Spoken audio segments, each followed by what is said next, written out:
শতাব্দীর। মহাত্মা গৌতম যুদ্ধের সময়ে কাশীনাথ এলাকায় বসবাস করতেন অনিরুদ্ধ নামে এক ধনী বণিক। অনিরুদ্ধের ব্যবসা ছিল তামার বাসনপত্রে। ব্যবসার পরিস্থিতি ভালো যাচ্ছিল না। দেখতে দেখতে কিছুদিনের মধ্যে সমস্ত ব্যবসা হারিয়ে অনিরুদ্ধ রাজকোষে ঋণযুক্ত হয়ে পড়ে। প্রচণ্ড দুশ্চিন্তায় দিন কাটছিল তার। সেই সময় কুসঙ্গে মেলামেশা জেরে অতিরিক্ত মদ্যপান ও নেশা শুরু করে। এই খারাপ সময়ে তার স্ত্রী তাকে ছেড়ে চলে যায়। যাবার সময় একমাত্র পুত্রকেও সাথে করে নিয়ে যায়। অনিরুদ্ধের জীবনে ধীরে ধীরে অন্ধকার নেমে আসে। মানসিক যন্ত্রণা সহ না করতে পেরে অনিরুদ্ধ সিদ্ধান্ত নেয় যে সে আত্মহত্যা করবে। একদিন সন্ধ্যায় সে বাড়ি থেকে বেরিয়ে নিকটবর্তী একটা উঁচু পাহাড়ে উঠে পাহাড়ের নিচে দিয়ে নদী বয়ে গেছে। সে ঠিক করে যে এই পাহাড় থেকে নদীতে ঝাঁপ দিয়ে সে আত্মহত্যা করবে। পুরনো স্মৃতি মনে করে খুব জোরে জোরে কাঁদছিল সে, আর একটু একটু করে এগিয়ে যাচ্ছিল পাহাড়ের শেষ সীমানায়। মহাত্মা গৌতম বুদ্ধ সেই পাহাড়ে জঙ্গলের রাস্তা দিয়ে দূরের গ্রাম থেকে আশ্রমে ফিরছিলেন। সাথে ছিল কয়েকজন শিষ্য। বুদ্ধ কান্নার আওয়াজ শুনতে পেয়ে থমকে দাঁড়ালেন। সন্ধ্যার সামান্য অন্ধকারে দেখতে পেলেন পাহাড়ের একদম ধারে দাঁড়িয়ে কোনো এক ব্যক্তি কাঁদছেন। দেখা মাত্রই বুদ্ধ বুঝেছেন পরিস্থিতি কি। বুদ্ধ তার শিষ্যদের নিয়ে দৌড়ে গেলেন সেই ব্যক্তির কাছে। তাকে বাধা দিলেন, বললেন, কোথায় যাচ্ছ তুমি? অনিরুদ্ধ বলল, আমি আর বেঁচে থাকতে চাই না। আমার জীবন অন্ধকারে ভরে গেছে। এখন আমার আত্মহত্যা করা ছাড়া কোনো উপায় নাই। বুদ্ধ শান্তভাবে বললেন, নিজেকে শেষ করে দেওয়ার আগে আমার দুটি ছোট্ট প্রশ্নের উত্তর দিয়ে যাও। অনিরুদ্ধ বলল, বলুন আপনি কি জানতে চাইছেন? মহাত্মা জিজ্ঞাসা করলেন, কেন তুমি আত্মহত্যা করতে চাইছ? অনিরুদ্ধ কান্না করতে করতে বসে পড়ল। বলতে লাগলো, আমার জীবনে এক মুহূর্ত সুখ নাই। সব ব্যবসা নষ্ট হয়ে গেছে। আমি এখন অনেক অর্থের ঋণী। আমার স্ত্রী সন্তান আমাকে ছেড়ে চলে গেছে। আমার জীবন বর্তমানে সম্পূর্ণ অন্ধকার।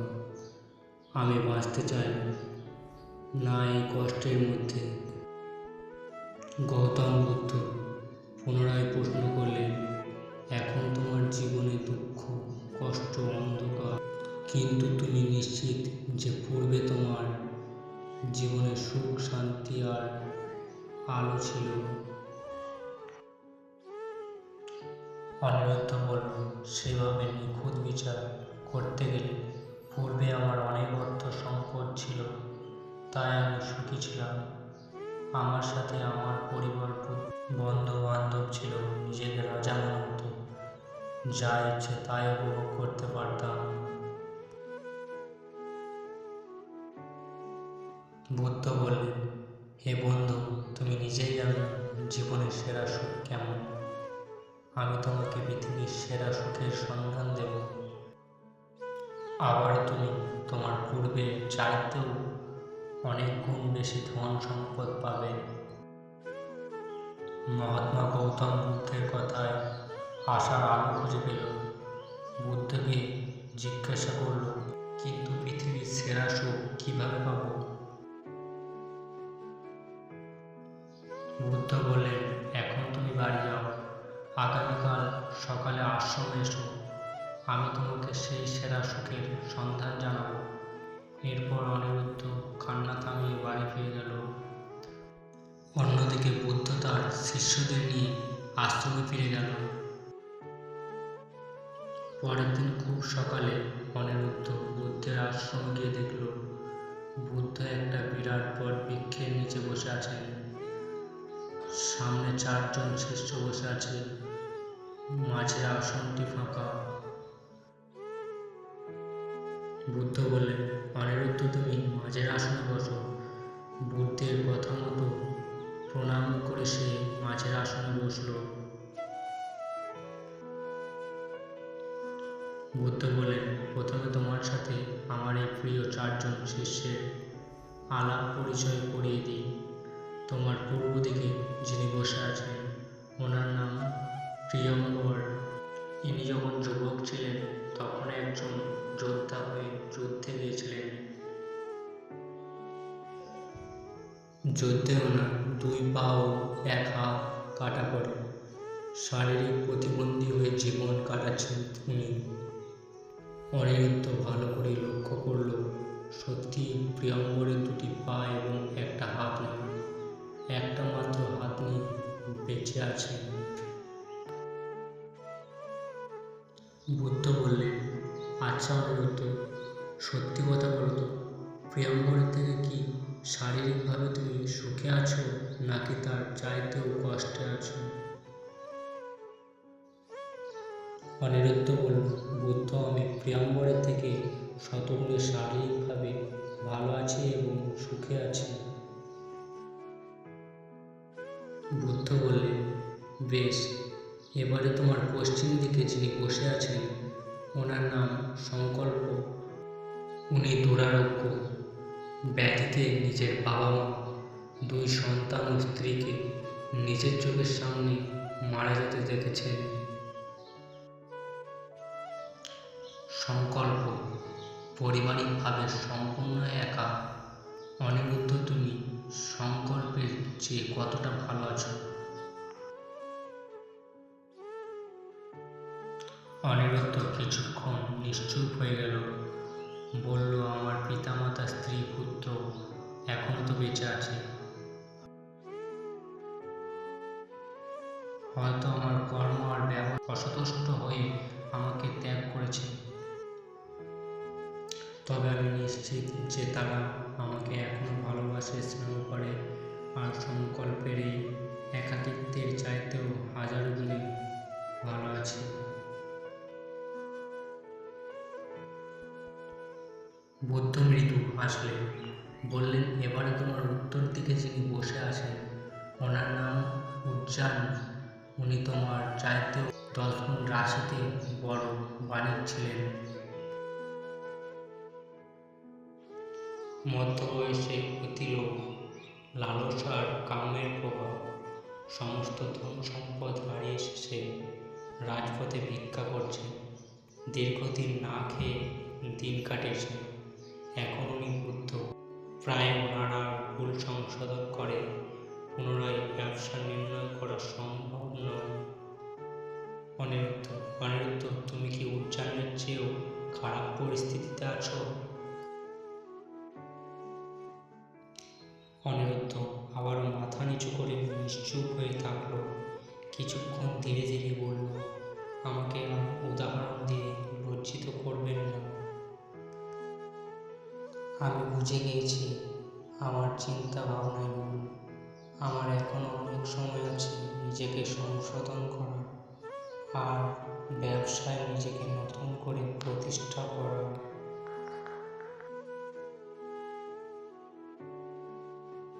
বুদ্ধ সহ 4 শিষ্য হাসলেন। বুদ্ধ বললেন, অনিরুদ্ধ, এই 4 জনকে যদি এখন জিজ্ঞাসা করো আপনারা এখন কেমন আছেন, এনারা প্রত্যেকে তোমাকে একই উত্তর জানান, পূর্বের চাইতে এখন অনেক অনেক সুখে আছি।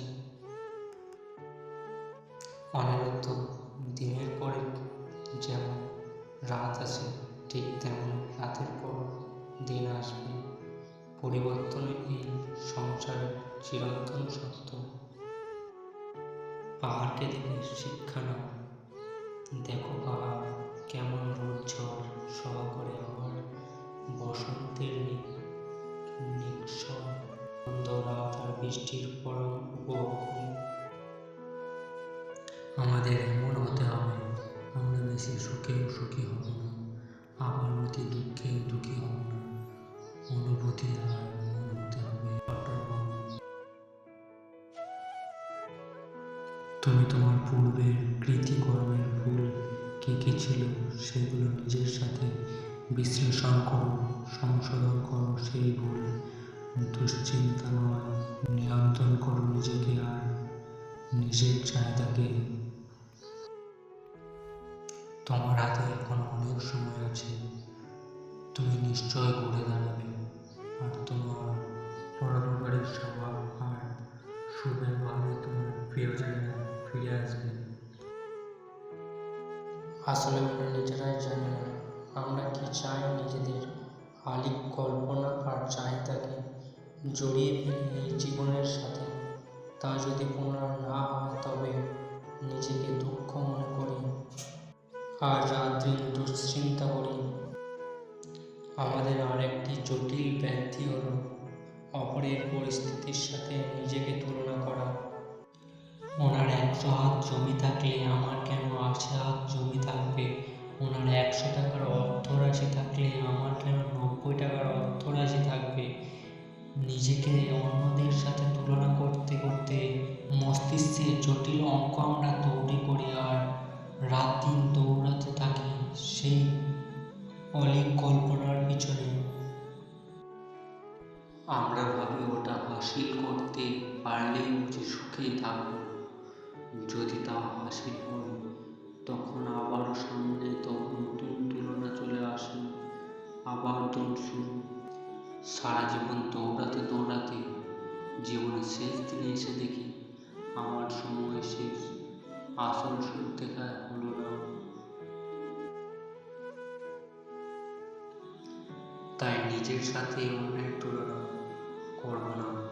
তুলনা যদি করতেই হয় তবে তোমার সমতুল্য সমস্যায় যারা আছেন তাদের সাথে তুলনা করো, তাতে সমস্যা এক মুহূর্তে হারিয়ে যাবে।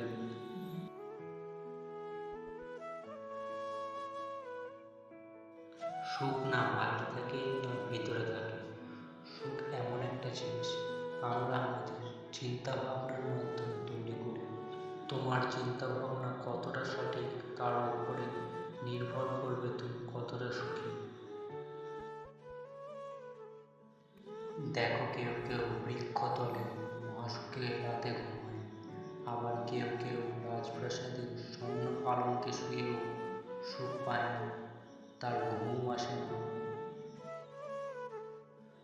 তাই তুমি নিজেই ঠিক করবে তুমি কিসে সুখী। আর যদি চিরসুখী হতে চাও তবে এই জীবন কামনা বাসনা মুক্ত করো। নিজেকে বন্ধন মুক্ত করো, দেখবো তোমার কাছে যা আছে সেটাই অনেক বড় মনে হবে। জীবনে সত্যের সন্ধান করো তবেই চিরসুখী হবে। অনিরুদ্ধ মহাত্মা গৌতম বুদ্ধের চরণে লুটিয়ে পড়ল। জীবনে প্রথমবার বেঁচে থাকার সাধ্য অনুভব করল। বলল, গুরুদেব আপনি আমার চোখ খুলে দিয়েছেন। এতদিন আমি সুখ মানে শুধু রাশি রাশি অর্থ, সংসার, কামনা, বাসনা আর যৌনতাকে বুঝলাম। আমি অন্ধ ছিলাম, বুঝিনি আসলে সুখ কাকে বলে, জীবনে বেঁচে থাকার উদ্দেশ্য কী। আজ আপনি আমাকে তা সহজেই বুঝিয়ে দিয়েছেন। গুরুদেব আমাকে আপনার শিষ্য করে নিন। আমি আজ থেকে নতুন জীবন করব, নতুন করে বাঁচব, চিরসুখী হব। আপনি কি শিখলেন, কি বুঝলেন অবশ্যই কমেন্ট করে জানাবেন। আর আপনি যদি আমার এই চ্যানেলটাতে নতুন হয়ে থাকেন অবশ্যই চ্যানেলটিকে সাবস্ক্রাইব করে রাখবেন। আর আপনার বন্ধু বা আত্মীয় স্বজনদের দেখার জন্য ভিডিওটা শেয়ার করে দেবেন।